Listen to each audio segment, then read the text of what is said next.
Good morning students. मैं आपकी संस्कृत अध्यापिका रेणु शर्मा आज फिर से आपके लिए संस्कृत का एक नया अध्याय लेकर प्रस्तुत हूँ। प्यारे बच्चों, इस अध्याय को पढ़ने से पहले हम पिछले अध्याय के बारे में थोड़ी सी चर्चा कर लेते हैं।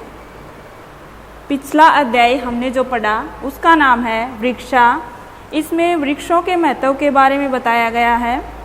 इस अध्याय में वृक्षों को सज्जन पुरुषों के समान परोपकारी बताया गया है।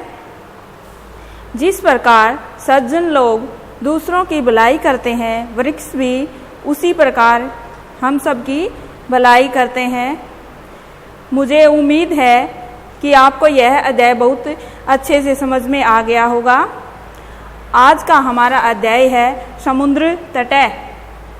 समुद्र का तट। जैसा कि आपको पता है, हमारी भारत के तीन ओर पानी है। समुद्र से घिरा हुआ है हमारा भारत। आज हम इस अध्याय को पढ़ लेते हैं।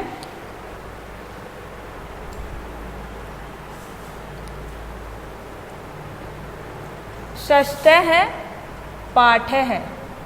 ये जो दो बिंदु हैं, इनको हम विसर्ग बोलते हैं और इसको जब भी बोलेंगे है की साउंड आएगी, जैसे षष्ठ है, पाठ है। ये है समुद्र तट, समुद्र का तट। इस अध्याय को पढ़ेंगे अब। ऐसा है समुद्र तट। ऐसे होता है यह है समुद्र तट, समुद्र का तट है। आपको तस्वीर में दिखाई दे रहा होगा, समुद्र का तट है। इसकी क्या हिंदी आएगी? यह समुद्र का तट है। अत्र, यहाँ जना लोग पर्यटन आए घूमने के लिए आगच्छन्ति आते हैं। यहाँ लोग घूमने के लिए आते हैं। कहाँ आते हैं? समुद्र तट पर। आगे देखो, केचन। केचन होता है कुछ। तरंगई क्रीडंती। तरंगी होता है लहरों से, क्रीडंती खेलते हैं। क्रीडंती क्यों आए यहाँ? ये बहुवचन है। अगर यहाँ एक वचन होता तो क्रीडती आता। अब यहाँ क्या है? क्रीडंती। इसका मतलब ये बहुवचन है। केचन कुछ लहरों के साथ खेलते हैं। आपको तस्वीर में दिखाई दे रहे होंगे बच्चे कुछ लहरों के साथ खेल रहे हैं, कोई घर बना रहा है। वही सभी इस अध्याय में भी दिया गया है। आगे देखो, केचन पहले भी बताया था कुछ।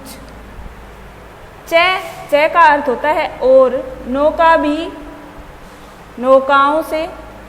जल विहारम, जल में विहार कर रहे हैं। कुर्वंती होता है कर रहे हैं। यहाँ भी अंति लगा रखा है। जिस भी धातु के अंत में अंति है तो वो बहुवचन की धातु होती है। देखो, केचन च और कुछ, नौका भी, नौकाओं से।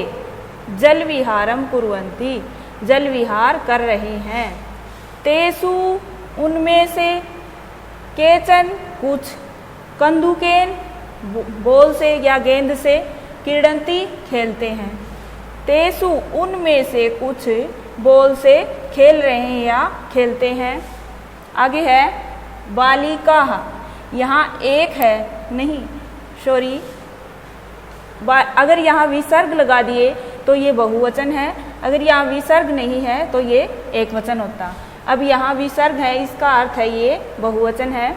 बालिका, बालका च। बालुका भी, बालुका भी। मिट्टी से।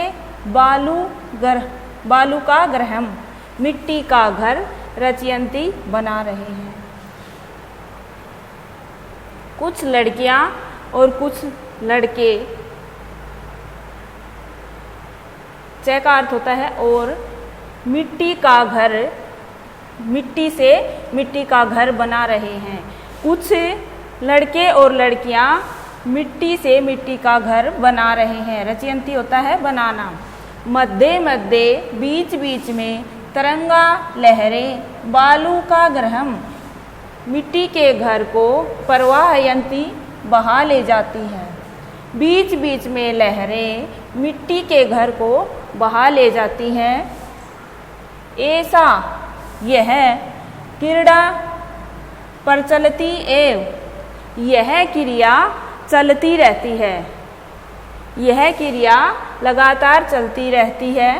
समुद्र तट न केवलम, यहाँ तटा आया है, ऊपर हमने तटय पढ़ा था, अब यहाँ तटा आया है। इसका अर्थ है सारे समुद्र तट, एक नहीं बहुवचन के लिए प्रयोग होता है तटाहा। समुद्र तटाहा न केवलम, समुद्र तट न का अर्थ होता है नहीं, केवल पर्यटन स्थानानि, समुद्र तट केवल स्थानानि, केवल पर्यटन का स्थान नहीं है। इसकी हिंदी क्या आएगी? समुद्र तट केवल पर्यटन का स्थान नहीं है। अत्र यहाँ मत्स्यजीविन होता है मछुआरे, अपि का अर्थ होता है भी, शवजीविकाम अपनी आजीविका चालयंती चलाते हैं।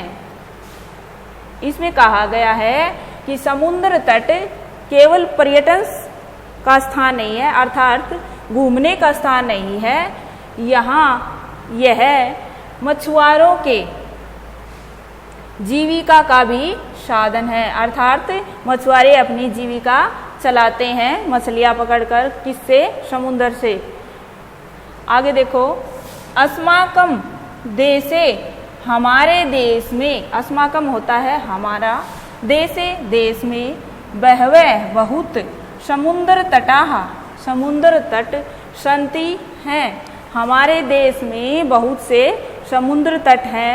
एतेषु इनमें से, मुंबई कहाँ है? एक मुंबई में, गोवा में,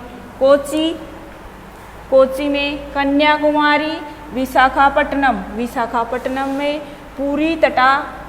पूरी तट में, विशाखापट्टनम पूरी तटाः, विशाखापट्टनम का पूरी तट, अतीव प्रसिद्धा सन्ति, अत्यधिक प्रसिद्ध है। जो विशाखापट्टनम में पूरी का तट है वह बहुत प्रसिद्ध है। गोवा तट, गोवा का समुद्र तट, विदेशी पर्यटके भे, विदेशी जो घूमने के लिए आते हैं वो पर्यटक, समधिकम रोचते सम, गोवा का तट विदेशी पर्यटकों के लिए बहुत ही अधिक रोचक है। विशाखापट्टनम तट, विशाखापट्टनम का तट वैदेशिक व्यापाराय, विदेशी व्यापार के लिए प्रसिद्ध है। जो विशाखापट्टनम का तट है वो वैदेशिक व्यापार के लिए प्रसिद्ध है। कोची तट, कोची का तट नारिकेल फलेभे, नारिकेल फलेभे होता है नारियल के फल के लिए, ज्ञायते जाना जाता है। कोची का तट है वो नारियल के फल के लिए जाना जाता है। मुंबई नगर से, मुंबई नगर के जुहू तटे, जुहू तट, मुंबई नगर का जो जुहू तट है, सर्वे जना सभी लोग,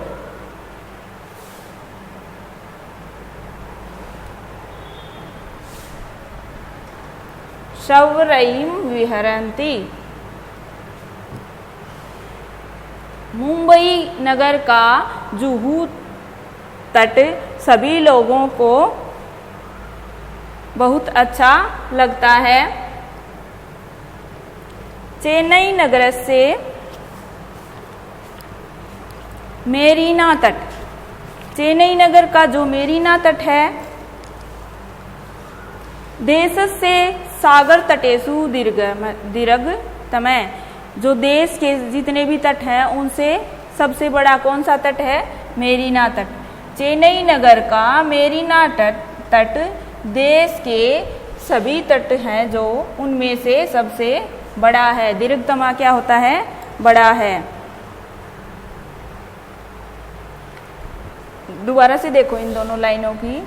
मुंबई नगर से, मुंबई नगर का जुहू तट जुहू तट पर सर्वे जना सभी लोग सवैरम, सवैरम होता है अपनी इच्छा से, विहरंती विहार करते हैं। जो मुंबई नगर का जो जुहू तट है ना, वहाँ पर सभी लोग अपनी इच्छा से घूम सकते हैं। चेन्नई नगर से मेरीना तट, चेन्नई नगर का मेरीना तट देश के सभी तटों में सबसे बड़ा है, सबसे दीर्घतमा होता है, सबसे लंबा, सॉरी बड़ा बताया था, दीर्घतमा लंबा आएगा, सबसे लंबा है। इससे आगे है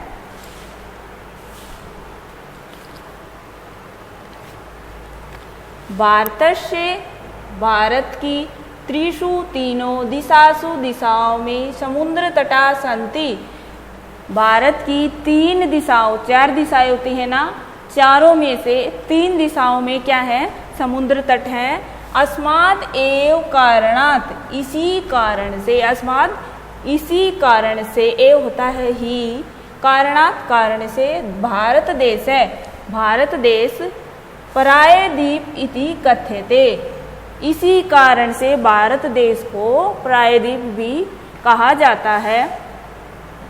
पूर्व दिशायाम, पूर्व दिशा में बंगोपसागर, बंगोपसागर क्या होता है, बंगाल की खाड़ी। दक्षिण दिशायाम, दक्षिण दिशा में हिंद महासागर है, हिंद महासागर। पश्चिम दिशायाम, पश्चिम दिशा में च और अरब सागर अस्ति, अरब सागर है। दोबारा से देखो, पूर्व दिशायाम, पूर्व दिशा में बंगोपसागर, बंगाल की खाड़ी है। भारत के पूर्व की दिशा में क्या है, बंगाल की खाड़ी है। दक्षिण दिशायाम, दक्षिण दिशा में हिंद महासागर है, हिंद महासागर है।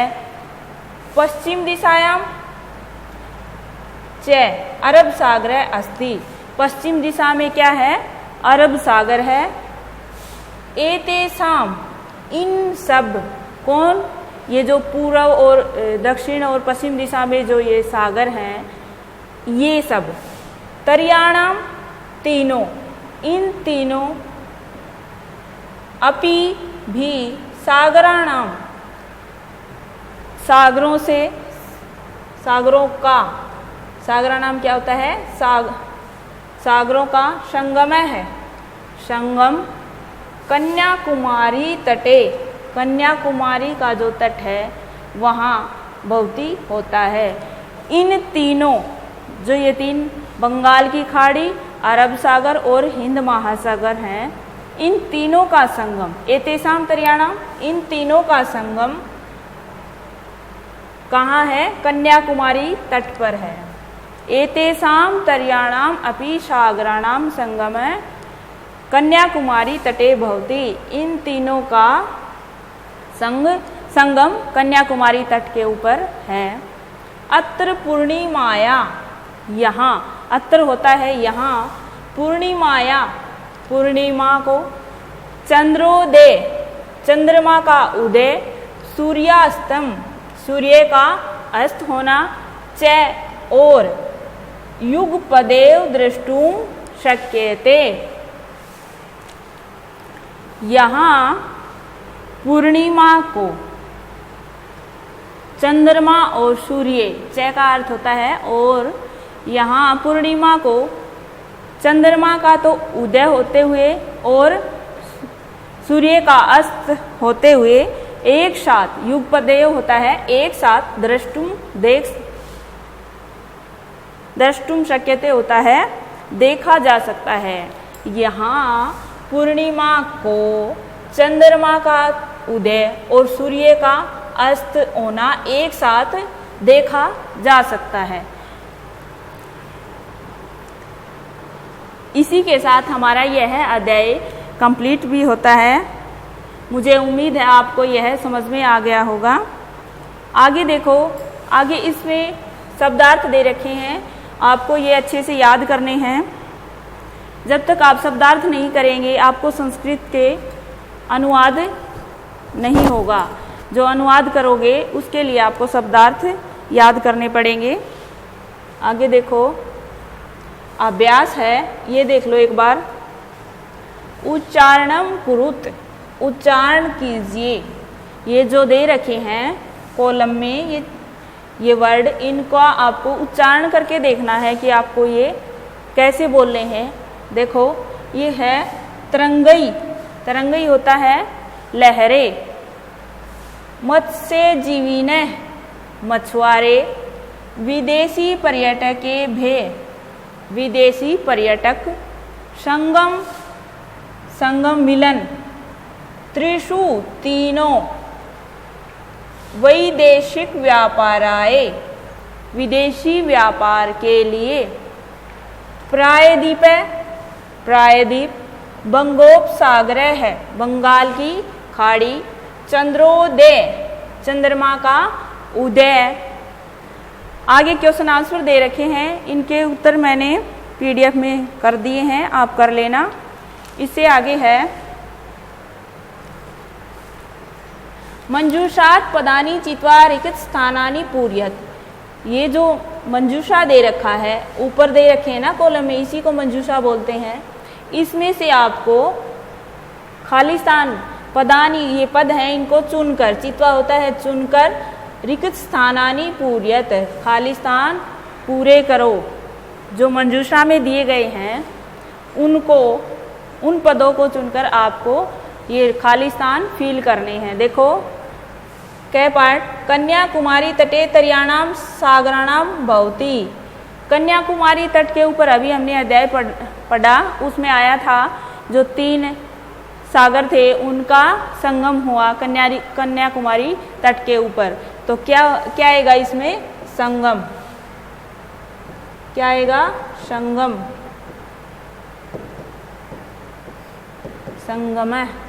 भारत देश है इति कथ्यते, भारत देश को क्या कहते हैं? प्रायद्वीप। क्या आएगा इसमें? ये सेकंड में क्या आएगा? प्रायद्वीप। जना समुद्र तटम आगच्छन्ति, लोग समुद्र तट पर आते हैं। क्या करने के लिए आते हैं?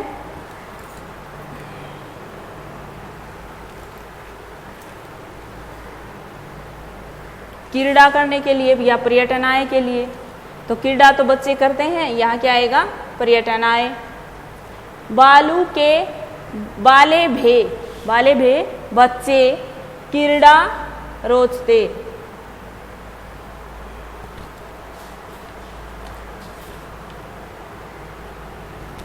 इसमें क्या आएगा? फोर्थ में इसमें क्रीड़ा।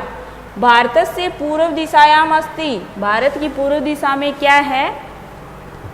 बंगोपसागर है, बंगाल की खाड़ी। 5 में क्या आएगा? बंगोपसागर है। इसके बाद है यथा योग्यम योज्यत, जैसा योग्य हो उसे जोड़े। इनका मिलान करना है आपको। समुद्र तट है, समुद्र तट ज्ञान के लिए नहीं हो सकता।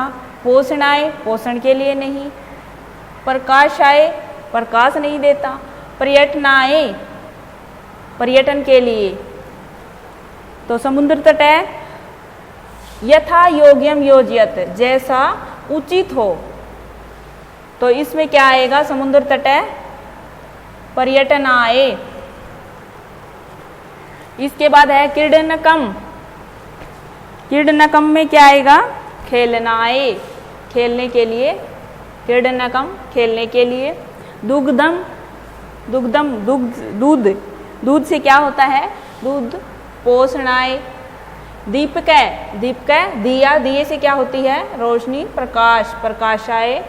विद्या, विद्या किसके लिए? ज्ञानाय। इसके बाद है तृतीया विभक्ति प्रयोगेण रिक्त स्थानानि पूर्यत, तृतीया विभक्ति। आगे आएंगी आपके विभक्तियाँ संस्कृत व्याकरण में। जैसे कारक होते हैं, प्रत्येक कारक के लिए विभक्ति होती है संस्कृत में। अब यहाँ तृतीया विभक्ति का प्रयोग करके खाली स्थान पूरे मिलान करना है। एक आपको उदाहरण के रूप में दे भी रखा है। यहाँ देखो ये मित्रेण है ना, इसमें तृतीया विभक्ति है। ऐसे ही आपको इन सब में तृतीया विभक्ति ही प्रयोग करके फील करना है। ये जो खाली स्थान है इनको पूरा करना है। देखो, बालिकाः सह पठन्ति, आगे कॉलम में दे रखा है बालिका, ये कॉमन वर्ड है बालिका, और इसका आपको विभक्ति में प्रयोग करके फिर यहाँ फील करना है। ठीक है, आपको बालिका ही नहीं भरना है, यहाँ तृतीया विभक्ति बालिका शब्द रूप की जो आएगी वो भरनी है इसके अंदर। देखो, बालिका एक वचन के लिए बालिका होता है और बहुवचन के लिए बालिका होता है, लेकिन यहाँ हम कर्ता के रूप में प्रयोग नहीं करें, यहाँ हम तृतीया विभक्ति का प्रयोग करेंगे। इसके लिए यहाँ क्या आएगा, बालिकाया, बालिका भी, क्या आएगा, बालिका, बालिका भी, सह पठन्ति, बालिकाओं के साथ पढ़ते हैं, लड़के और लड़कियां साथ पढ़ते हैं। तड़ागे है समुद्र होता है, नहीं, तड़ागे है तालाब होता है। ठीक है, तड़ागे है तालाब, विभाति कमल, कमल दे रखा है। अब यहाँ की कौन सी विभक्ति आएगी, तृतीया। जैसे मित्रेण की है वैसे ही कमल की क्या आएगी, कमलेन।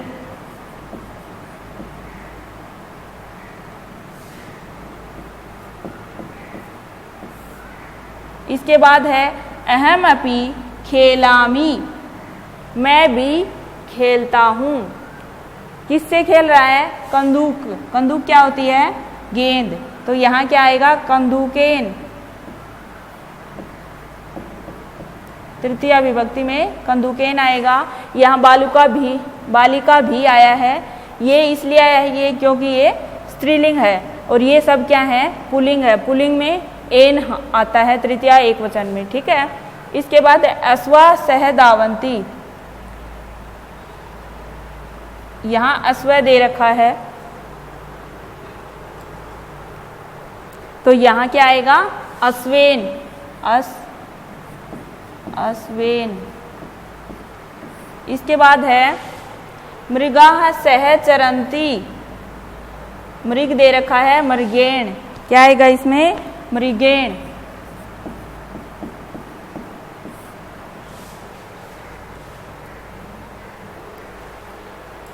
ये आपकी पीडीएफ में दे रखे हैं, ये चारों तरफ हैं, ये सारी क्या है, धातुएं हैं, और ये बीच में कोई जैसे हय दे रखा है, ये अव्यय है, ये सह दे रखा है, ये आपके बीच में आएंगे।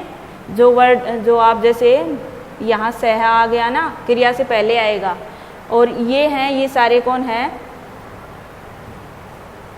जैसे आपने अभी पीछे किया, कोई तृतीया विभक्ति है, कोई द्वितीया विभक्ति है, ऐसे ही ये आपको रहीम के साथ लगाने हैं। ये आपकी पीडीएफ में मैंने कर दिए हैं। कोष्टकात् उचित पद प्रयोगेण रिक्त स्थानानि पूरयत, कोष्टक में दो दे रखे हैं, उनमें से जो उचित पद है उसको चुनकर रिक्त स्थानों को पूरा कीजिए। देखो, धनिक है, धनम ददाति, धनी धन देता है, तो इसमें क्या आएगा, देने के अर्थ में चतुर्थी विभक्ति होती है, यहाँ क्या आएगा, निर्धनाय।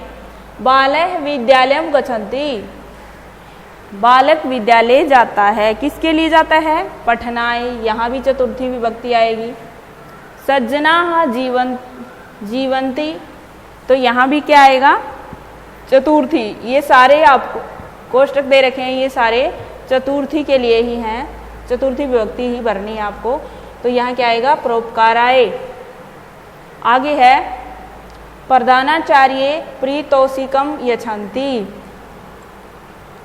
ये देखो यहाँ क्या आएगा, छात्रेभ्ये, यहाँ परोपकाराय आया था और यहाँ छात्रेभ्ये, और ये भी चतुर्थी है और ये भी, ये बहुवचन की है और ये एक वचन में आता है, इसलिए यहाँ क्या आएगा, प्रधानाचार्य छात्रेभ्ये प्रीतोषिकम यच्छन्ति। आगे है नमः। नमः के योग में भी चतुर्थी विभक्ति आती है। शिक्षकाय नमः, अध्यापक को नमस्कार। इसी के साथ हमारा यह अध्याय कंप्लीट होता है। आप सभी का बहुत बहुत